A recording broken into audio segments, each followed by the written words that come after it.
오늘은 축복의 통로라는 제목으로 여러분들과 함께 말씀 나누고자 합니다. 하나님께서 아브라함을 부르셨을 때 약속하신 게 있습니다. 우리 머릿속에 굉장히 잘 기억되는 거는 땅에 관련된 축복이죠. 너가 동서남북 사방에 이 땅을 다 주겠다는 거예요. 가나안 땅을 주시겠다는 거죠. 두 번째는 자손에 관련된 축복입니다. 아브라함이 75세 때 하나님의 부르심을 받게 되는데, 그가 75세 때 아들이 없었거든요. 자녀 자체가 없었는데 하나님께서는 그런 아브라함에게 하늘의 별과 같이, 그리고 바닷가 아래 모래알 같이 많은 자손을 주시겠다, 헤아릴 수 없는 자손을 주시겠다 약속하십니다. 우리가 크게 기억하는 아브라함의 축복은 땅과 자녀의 축복이에요. 그런데 진짜 아브라함에게 주신 놀라운 축복이 성경 말씀 속에 기록되어 있는데 제가 읽어드릴게요. 창세기 12장 2절에 3절 말씀인데, 내가 너로 큰 민족을 이루고 내게 복을 주어 내 이름이 창대하게 하리니 너는 복이 될지라. 너를 축복하는 자에게 내가 복을 내리고 너를 저주하는 자에게는 내가 저주하리니 땅의 모든 족속이 너로 말미암아 복을 얻을 것이니라 하신지라. 이 아브라함을 누가 압니까? 아브라함이라는 사람이 뭐 그렇게 대단한 업적을 가진 사람도 아니고, 그 당시 뭐 세계를 호령하는 뭐 로얄 집안의 왕족도 아니고 아무것도 아닌 사람인데, 하나님께서는 지금 아브라함에게 어마어마한 축복을 주시는데, 너가 축복하면 내가 그 사람 축복할게, 너가 그 사람 저주하면 내가 저주할게. 왜냐하면 너는 복이야. 그러니까 아브라함한테 축복을 해주겠다, 이 개념을 넘어서 아브라함은 복이다, 이렇게 하나님께서 정의를 내리시는 거예요. 여러분, 놀라운 건 이 약속을 지금 하나님께서 하고 계시다는 게 놀라운 거예요.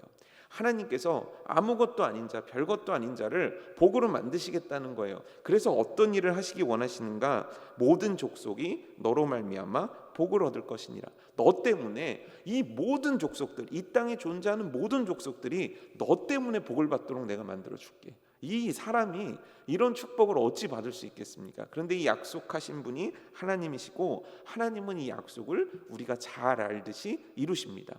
그 복을 받은 사람, 아브라함이 복, 내가 너를 통해서 모든 족속이 복을 받게 해줄게 라고 해서 복을 받은 자가 저이고 여러분들 아닙니까? 예수 그리스도를 믿어 천국에 이르게 하는 그 축복을 받은 것이 저와 여러분들 아닙니까?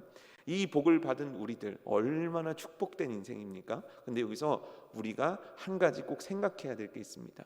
아브라함에게 주셨던 축복, 그 놀라운 축복을 통해서 우리들이 그 복을 받았다면 이제 우리들이 해야 될 일이 있다라는 거죠.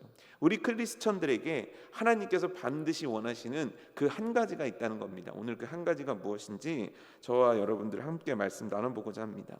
오늘은 애굽의 상황을 좀 설명하고 있는 거예요. 그동안은 스토리가 어떻게 진행했냐면, 흉년이 있었다. 그래서 형들이 곡식을 사러 애굽에 왔다. 그래서 그곳에서 요셉을 만나게 되는 거고, 드디어 극적인 상봉이 이루어지는 거고, 그래서 요셉이 바로에게 얘기했고, 바로는 마차를 보내가지고 그 모든 가족들을 이제 고센 땅으로 데리고 오는 것까지가 우리가 지난주까지 나눴던 말씀이에요. 근데 오늘은 어떤 이야기를 하냐면 흉년에 대한 이야기를 하고 계신 거예요. 흉년, 그 흉년이 과연 얼마나 끔찍했고 얼마나 잔인했는가, 오늘 우리는 그 상황을 13절 말씀을 통해서 볼 수 있거든요. 13절에 이렇게 기록되어 있습니다.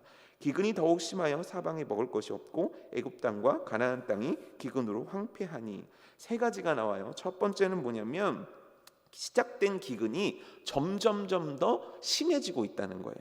원래도 힘들었던 기근이 점점점 어려워지고 있다는 거예요. 창세기 45장 11절에서 형들을 만났을 때 요셉이 한 말이에요. 흉년이 아직 5해가 있으니, 그러니까 아직 5해, 5년이나 남았다는 건데, 지금 이 흉년이 더 심해지는 상황이 어떤 연도를 의미하는지 정확하게 우리는 알 수 없지만, 중요한 건 뭐냐면 최소 5년 이상 남은 이 고난의 흉년의 기간들이 처음, 두 번째, 해가 거듭될수록 사람들을 점점 힘들게 만들고 있다라는 거예요.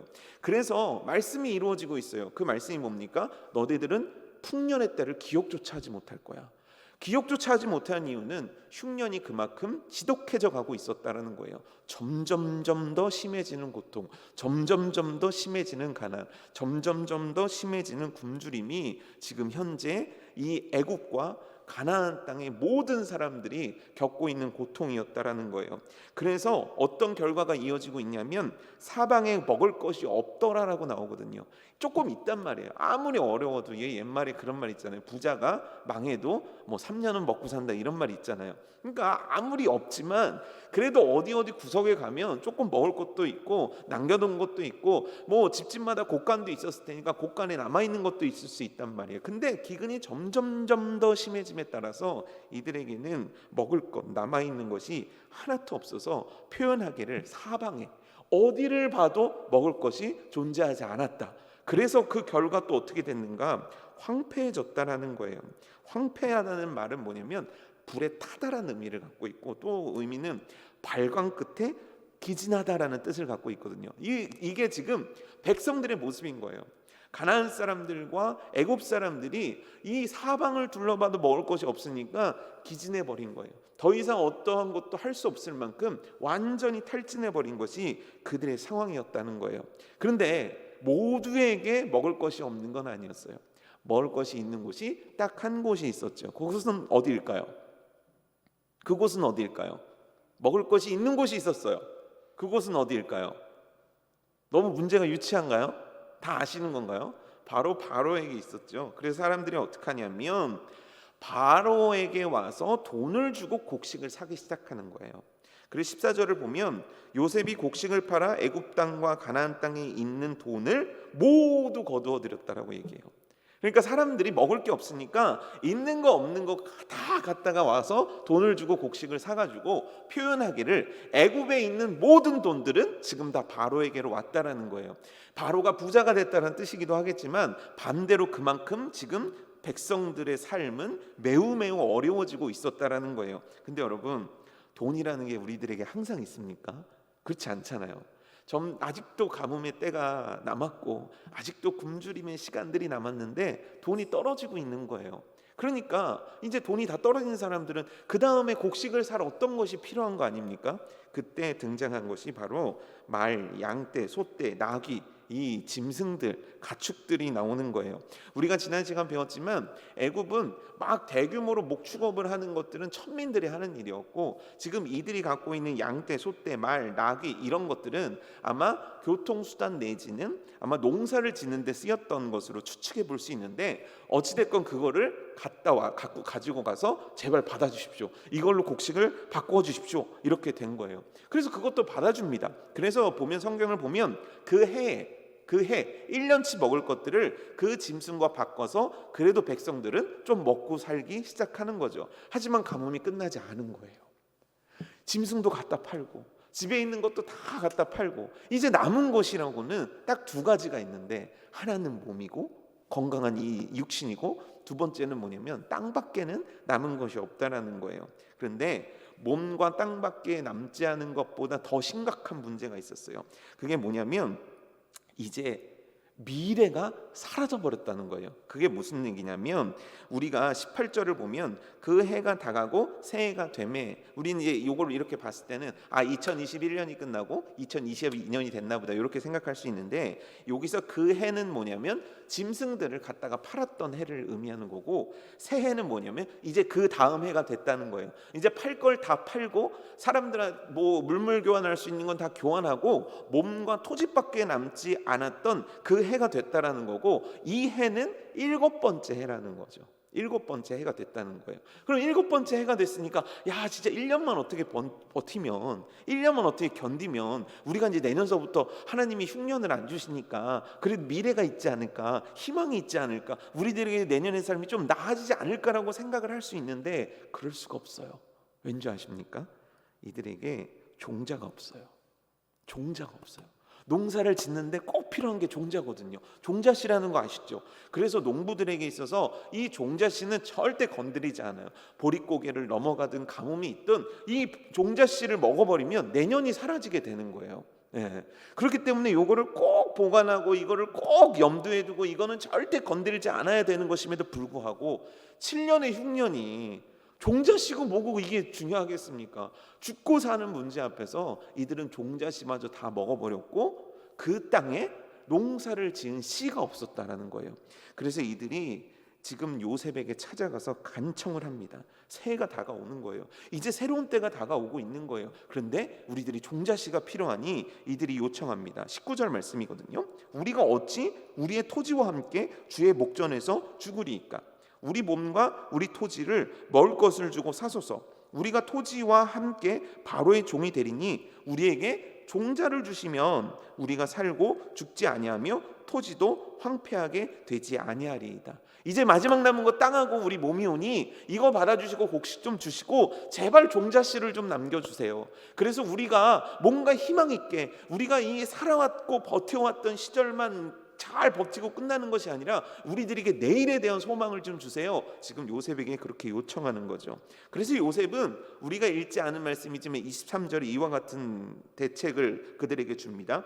요셉이 백성에게 이르되 오늘 내가 바로를 위하여 너희 몸과 너희 토지를 샀노라. 여기 종자가 있으니 너희는 그 땅을 뿌리라. 종자씨를 주는 거예요. 여기까지 보면 어떻습니까? 요셉이 좀 매정해 보이지 않습니까? 그래도 믿는 사람인데 돈까지는 그렇다고 해도 아니 가축까지 다 가져갔고 아니 몸과 토지밖에 없다는데 그것까지 다 빼앗아가고 아니 도대체 이 사람들은 앞으로 뭐 먹고 살려고 이렇게 잔인하게 모든 것들을 다 뺏어가는 건가? 지금 요셉은 출세에 눈이 먼 건가? 바로한테만 지금 잘하려고 혈안이 돼 있는가? 아니 요셉이라면 크리스천이라면 그들도 살려야 되는 것 아닌가? 뭔가 우리는 이런 생각을 할 수 있어요. 과연 요셉은 정말 그렇게 나쁜 마음을 가지고 요셉은 정말 뭔가 바로의 재산을 불리기에만 혈안이 돼 있고 요셉은 매정하게 일처리를 하고 있는 걸까요? 아니에요. 우리 24절 한번 보실래요? 잠이 오시는 분들이 올 때 성경 한번 피시면 잠이 확 깹니다. 24절 한번 볼게요. 추수의 5분의 1을 바로에게 상납하고 5분의 4는 너희가 가져서 토지의 종자로도 삼고 너희의 양식으로도 삼고 너희 가족과 어린아이의 양식으로도 삼으라라고 얘기하고 있는 장면이거든요. 흔히 그 당시 문화권에서는 소작농이 주인에게 바쳐야 되는 곡식이 추수한 것의 절반이었다고 해요. 그러니까 2분의 1을 바쳐야 되는 게 법이었고 조금 인자한 곳은 3분의 1 정도. 그러니까 3분의 1 내지 2분의 1을 농사를 짓고 나면 주인에게 바쳐야 되는 것이 그 당시 모든 소작농들에게 통하는 법이었다라는 거예요. 근데 지금 요셉은 어떻게 파격적인 조치를 취하냐면 5분의 1만 내라는 거예요. 땅을 다 주는 거예요. 그리고 5분의 1만 가져와라. 그러니까 그 얘기를 들은 이 백성들이 어떤 표현을 하게 되냐면 25절 말씀이거든요. 그들이 이르되 주께서 우리를 살리셨사오니, 여기서 주는 요셉을 뜻하는 거예요. 요셉 당신이 우리를 살렸습니다. 그러면서 하는 얘기가 뭐냐면 우리가 주께 은혜를 입고 바로의 종이 되겠습니다. 여기서 종이 된다는 의미는 뭐냐면 당신이 이렇게 우리를 보호해 주니까 그 보호 속에 우리가 들어가겠습니다. 그러니까 그 당시에 종이 된다는 의미는 보호자와 피보호자의 관계에서 그냥 약탈자가 아니라 뺏어가는 자가 아니라 당신의 보호 속에 들어가겠습니다. 이 대가를 치르고 우리는 당신의 보호 속에서 행복을 누리며 살겠습니다. 이와 같은 표현을 지금 요셉에게 하고 있는 거예요. 여러분, 이게 오늘 말씀의 내용이에요. 그런데 제가 지금부터 문제 하나를 드릴 테니까 맞춰보세요. 지금 애굽을 살리고 있는 사람은 누구입니까? 누구죠? 지금 요셉을 살리고 있는 사람은 누구입니까? 지금 바로와 그의 왕실을 살리고 있는 사람은 누구입니까? 맞추고 계신 거예요?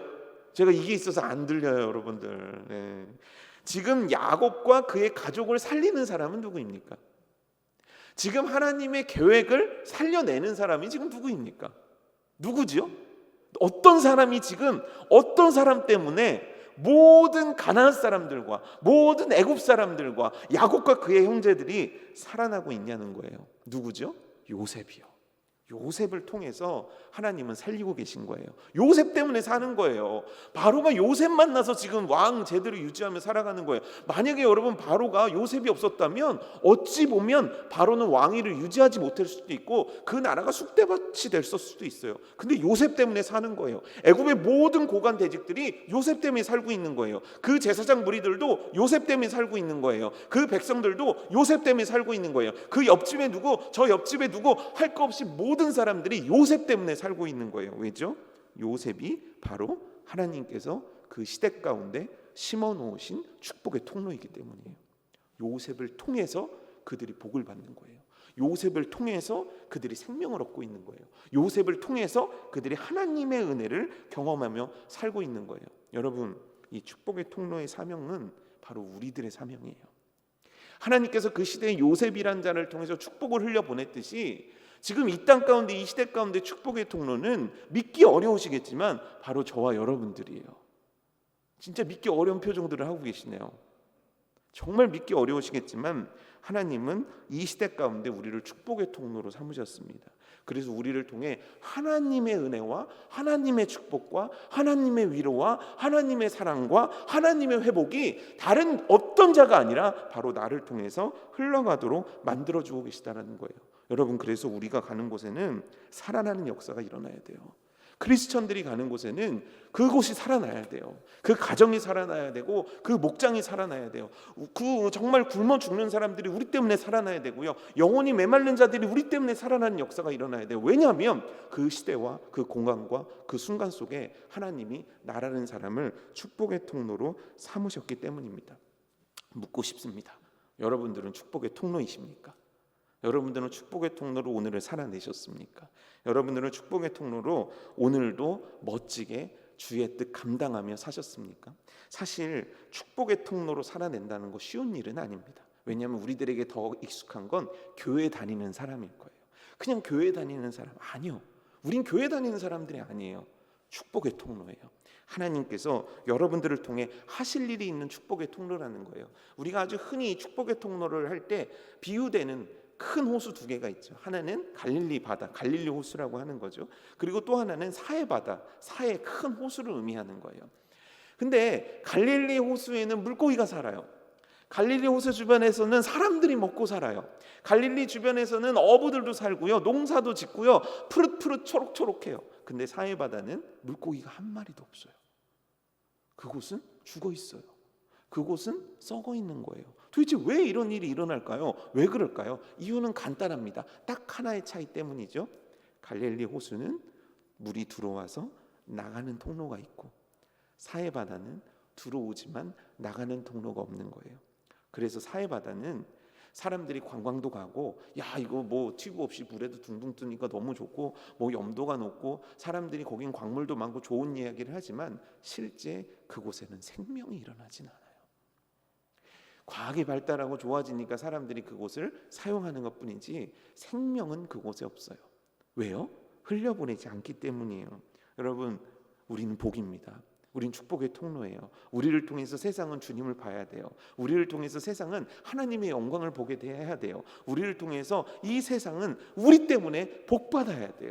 크리스천들을 통해서 이 세상은 달라져야 되고 크리스천을 통해서 이 악한 모든 것들은 뒤집어지고 변화되어지고 새로워져야 돼요. 왜냐하면 하나님께서 우리를 축복의 통로로 삼으시고 우리를 통해 하실 일이 있는데 이 땅의 모든 족속들이 너로 말미암아 복을 받으리라. 그 복을 받는 역사들이 우리를 통해 일어나야 될 줄 믿습니다. 축복의 통로 되기를 주님의 이름으로 축복합니다. 축복의 통로로 살아드리기를 주님의 이름으로 축복합니다. 여러분들의 가정의 축복의 통로는 여러분이고 여러분의 공동체 가운데 축복의 통로는 여러분이고 여러분들의 직장 가운데서 축복의 통로는 하나님이 세우신 축복의 통로는 여러분인 줄 믿습니다. 예, 우리 한번 인사해 볼까요? 당신은 축복의 통로입니다. 3분 이상에게 3분 이상 시작.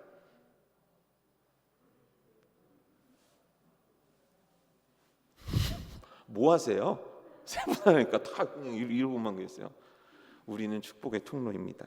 그런데 중요한 게 있어요. 뭐냐면 오늘 요셉을 통해서 축복의 통로를 통해서 그 모든 열방들이 살아난 것들을 우리는 말씀을 통해 봤는데 과연 어떻게 하면 우리가 축복의 통로로 이 땅 가운데 살아낼 수 있냐는 거예요.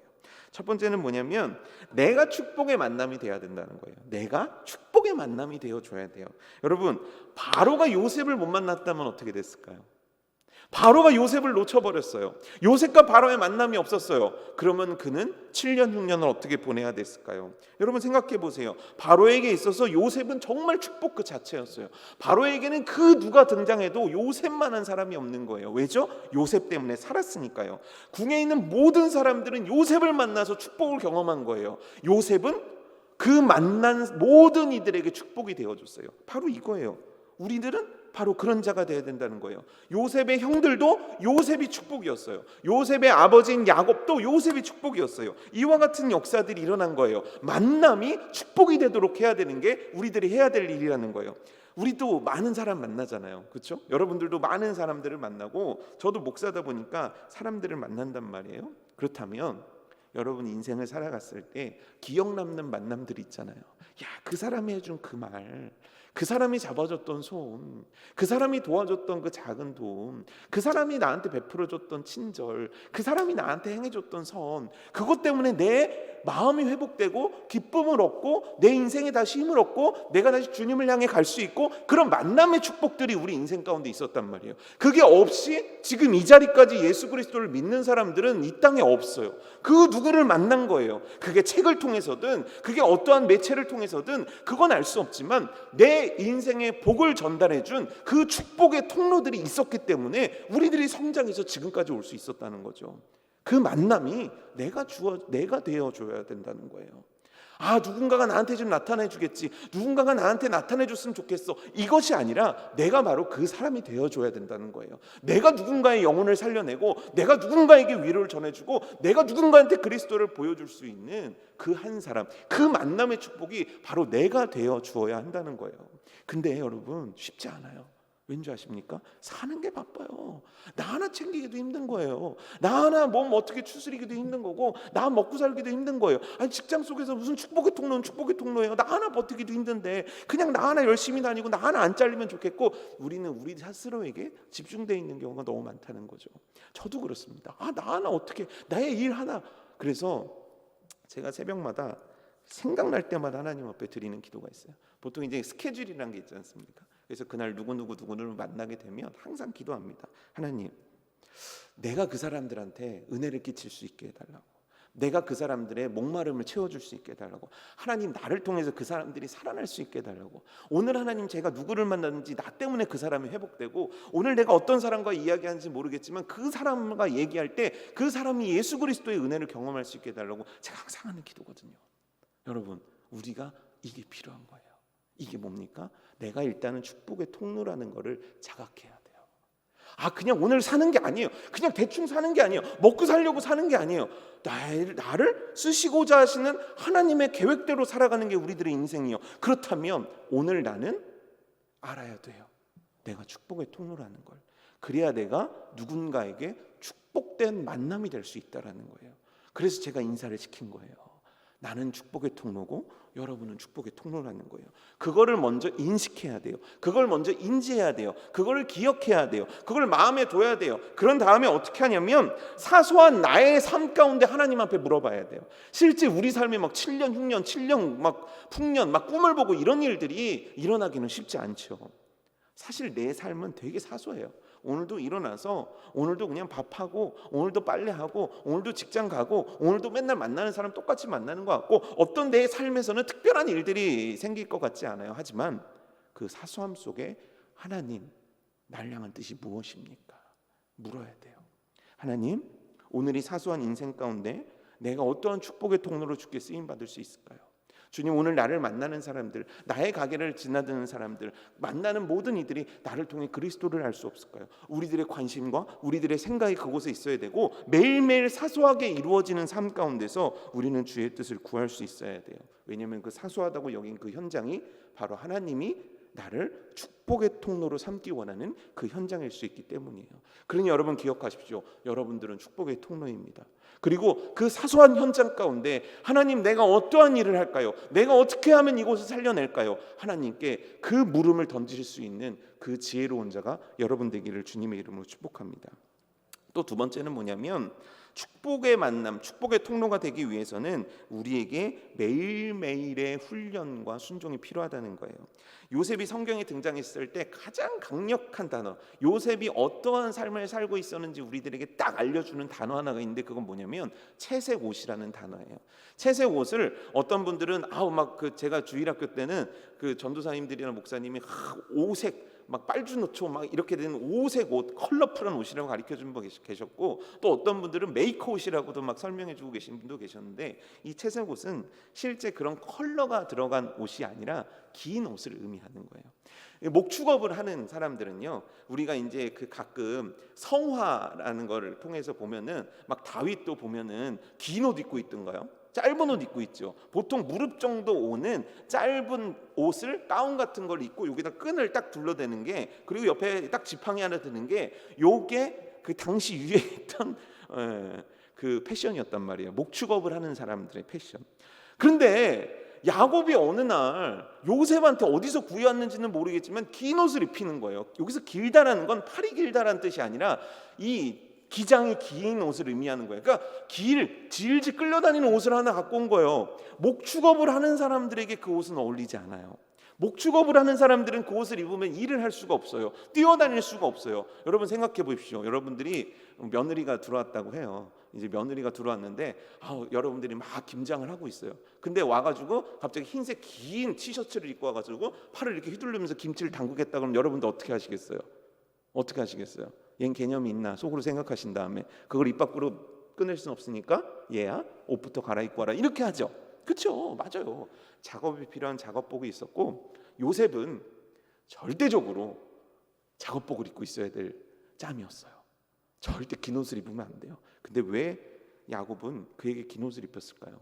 그를 사랑해서. 그렇죠, 그것도 이유가 될 수 있지만 이 긴 옷을 가지고 한번 요셉의 인생을 우리가 해석해 보자고요.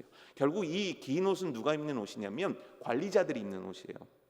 왕족이나 귀족이나 누군가를 다스리는 자들이 입는 옷이었다는 거예요. 그래서 성경을 보게 되면 비라와 실바의 자녀들의 악행을, 그들의 죄를 가서 아버지에게 고했더라, 이 부분을 우리는 고자질로 이렇게 해석을 할 수도 있는데, 그게 바로 요셉에게 주어진 일이었다는 거예요. 뭐냐면 그 형들이 잘하고 있는지를 항상 보고 와서 아버지에게 성실히 보고했던 것, 그게 바로 관리자 아닙니까? 그게 바로 요셉이 하던 일이었고, 요셉이 팔리던 그날 가서 형들이 잘하는지 보고 와라 라고 시킨 것도 그냥 가서 한번 보고 와, 뭐 먹을 것을 전해줘, 이게 아니라 너는 관리자니까 관리자로서 그들이 잘하고 있는지를 보고 오라는 뜻이었어요. 그래서 요셉이란 자가 그 꿈을 꿨을 때 그렇게 형들이 열받아 한 거예요. 그렇게 속상해 한 거예요. 평상시에도 그러더니 이제 꿈으로까지 우리를 이렇게 모욕하냐. 근데 여러분, 요셉의 인생을 한번 또 보십시오. 그가 노예로 팔려갔어요. 그는 어느 위치에 서게 됩니까? 총무의 위치에 서게 돼요. 역시 다스리고 관리하는 위치에 서게 돼요. 감옥에 갔을 때는요 마찬가지예요. 요셉은 감옥에 가서도 그 관수들을 다루는, 그 관수들을 관리하는 역할을 해요. 그리고 세월이 지나자 마지막으로 하나님께서 그에게 주신 과정은 뭐냐면, 관리자로서 고위 간직자들을 대하는 것까지 하나님께서 훈련을 시키시는 거예요. 그 과정들을 밟아왔어요. 그래서 요셉은 놀랍게도 총리가 되었을 때 그는 그의 능력을 발휘하면서 일을 할 수 있었던 거예요. 왜냐하면 13년의 세월뿐만 아니라 어려서부터 하나님께서는 그에게 관리자라는 직분을 맡겨주시고 그 관리자로서 그를 훈련해 오셨기 때문이에요. 그 매 순간순간이 쉬웠겠습니까? 여러분들도 요셉이 눈치 없어서 형들에게 그 꿈 얘기를 하고, 요셉이 눈치 없어서 가서 고자질을 하고, 요셉도 다 알죠. 그렇지 않겠습니까? 그럼에도 불구하고 형들의 미움을 감수해내고, 또 요셉이 그 관리자로서 역할을 감당하기 위해서 감옥에도 갔었어야 되고 억울한 일도 당했어야 되고 수많은 시련들을 겪으면서도 하나님이 그의 인생 가운데 만들어 놓으신 훈련의 과정에서 그는 단 한 번도 벗어난 적이 없다라는 거예요. 하나님은 만들고 계신 거예요. 누구를요? 저와 여러분들을요. 축복의 통로, 진짜 하나님의 때, 정말 하나님께서 만들어 놓으신 그 때를 위해서 우리를 훈련시키고 계신 거예요. 때로는 말씀으로, 때로는 시련으로, 때로는 광야 속에서, 때로는 만남을 통해서, 때로는 말씀을 통해서, 때로는 교회에서 하는 성경 공부들을 통해서, 때로는 그런 훈련들을 통해서 우리의 인격과 우리들의 모습과 우리들의 말과 우리들의 행동과 우리들의 모든 것들을 하나님께서 변화시키시고 성장시키시고 계신 거예요. 왜요? 축복의 통로로 쓰임받기 위해선 이 과정들이 필요하기 때문입니다. 그러기 위해 필요한 게 있어요. 여러분, 오늘의 순종을 잊지 마십시오. 절대 잊지 마십시오. 오늘의 예배, 오늘의 순종, 오늘의 기도, 교회에서 여러분들에게 제공하는 그런 훈련들, 그리고 여러분들이 인생 가운데 하나님이 지금 주고 계신 그 훈련들을 결코 가볍게 여기지 마십시오. 그것들이 준비되었을 때 여러분들도 이 땅 가운데 요셉과 같이 쓰임받게 되는 축복이 있을 줄 믿습니다. 잘 듣고 계시죠? 예, 오늘은 뭐 이렇게 가물가물하신 분들이 많아가지고 오늘 추우니까요. 그렇죠? 공기도 안 좋고요. 그럼 안 춥고 공기 좋은 날은 잘 깨실까요? 기대해 보도록 하겠습니다. 세 번째는 뭐냐면 능력 주시는 하나님을 신뢰할 수 있는 자가 되어야 된다는 거예요. 놀랍게도 요셉이 만난 현실은 요셉이 어떻게 생각했던 현실이 아니에요. 물론 하나님께서 요셉을 잘 준비시키긴 하셨지만 요셉이라는 자가 꿈꿨던 게 아니라고요. 여러분, 요셉이 총리가 될 줄 알았겠습니까? 알았겠어요? 여러분, 요셉이 총리가 돼가지고 7년 흉년과 7년 풍년을 다스릴 줄 그가 이미 다 알고 있었겠습니까? 아니에요. 그에게 하나님이 알려주신 건 해와 달과 별들이 너에게 절을 할 거야, 곡식단들이 너에게 절을 할 거야, 그것밖에 없는 거예요. 구체적인 하나님의 계획을 알 수가 없어요. 근데 막상 닥친 현실은 요셉이 지금까지 살아왔고 훈련받았던 것보다 스케일이 다른 거란 말이에요. 당시 애굽은 세계 최고의 국가였어요. 당시 세계 중심은 애굽이었단 말이에요. 근데 그 나라의 총리로 그 일들을 감당한다는 건 결코 쉬운 일이 아니었다는 거예요. 그런데 놀라운 말씀이 있어요. 26절에 보면은 어떻게 나와 있냐면 26절에 보면 이렇게 나와 있습니다. 제가 읽어드릴게요. 요셉의 애굽 토지법을 세우매 그 5분의 1이 바로에게 상납되나 제사장의 토지는 바로의 소유가 되지 아니하여 오늘까지 이르니라. 여기서 오늘은 언제를 의미하는 걸까요? 오늘은 이 모세의 오경이니까 모세가 쓴 시각까지를 의미한다고 봤을 때 그때까지 요셉이 세운 법이 그대로 애굽 가운데 적용되고 있었다라는 거예요. 그가 했던 토지 개혁과 그가 했던 모든 경제적인 개혁들, 그 모든 그가 했던 일들이 그때까지 변함없이 애굽의 중심 기조가 되어주고 있다는 거예요. 왜요? 너무 잘했으니까요. 요셉이 너무너무 잘했으니까요. 요셉이 만들어도 너무너무 잘 만들었으니까 바꿀 필요가 없었던 거예요. 요셉을 하나님께서 탁월케 하신 거예요. 여러분, 우리가 지혜하면 떠오르는 사람 누구지요? 지혜하면 이 사람이죠. 지혜하면 떠오르는 사람 솔로몬이죠. 솔로몬은 태어날 때부터 유전자가 특별한 천재였습니까? 태어날 때부터 아인슈타인 같은 굉장한 두뇌를 갖고 태어난 사람이 솔로몬이었습니까? 아니에요. 근데 솔로몬은 어떻게 그렇게 위대한 일들을 감당한 겁니까? 어떻게 그가 여호와의 성전을 만들고 그가 솔로몬 궁이라는 당대 모든 사람들이 와서 감탄할 수밖에 없는 건축물을 만들고 세계 모든 사람들이 그 한 사람을 만나기 위해서 기다리고 있고 그 누구도 해결할 수 없는 문제를 착착 해결할 수 있었던 그 지혜의 근본이 무엇입니까? 하나님께서 그를 지혜롭게 하셨기 때문이에요. 여러분, 하나님은 하나님의 축복의 통로에게 능력을 부어주시는 분이에요. 우리가 한다면 우리가 어떻게 할 수 있겠어요? 우리가 이곳의 축복의 통로가 하나님께서 그 의미를 깨닫게 해주셨다 한들 우리가 이 세상을 어떻게 바꿀 수 있겠냐고요. 하지만 두려워할 것 없고 무서워할 것 없는 것은 하나님께서 우리에게 능력을 주시는 분이란 걸 신뢰할 수 있어야 되는 거예요. 하나님께서 능력을 주신 거예요. 그래서 요셉으로 하여금 감당할 수 없는 크기의 일들을 능히 감당할 수 있도록 역사해 주시는 거예요. 그래서 바울 사도가 얘기한 거예요. 나는 내게 능력 주신 분 그 안에 있으면 무엇이든지 할 수 있습니다. 나는 뭐든지 할 수 있어요. 내가 주님 안에 있다면 말입니다. 왜요? 주님이 나의 공급자 되시기 때문이에요. 주님이 우리들에게 능력 부어주시는 분이기 때문이에요. 주님은 우리를 책임져 주시고 이끌어 주실 뿐만 아니라 그 길로 인도해 주실 뿐만 아니라 그 일들을 감당할 수 있는 능력도 충분히 부어주시는 분이시기 때문이에요. 이 사실을 믿을 때 우리들은 담대하게 축복의 통로로 쓰임받을 수 있는 거예요.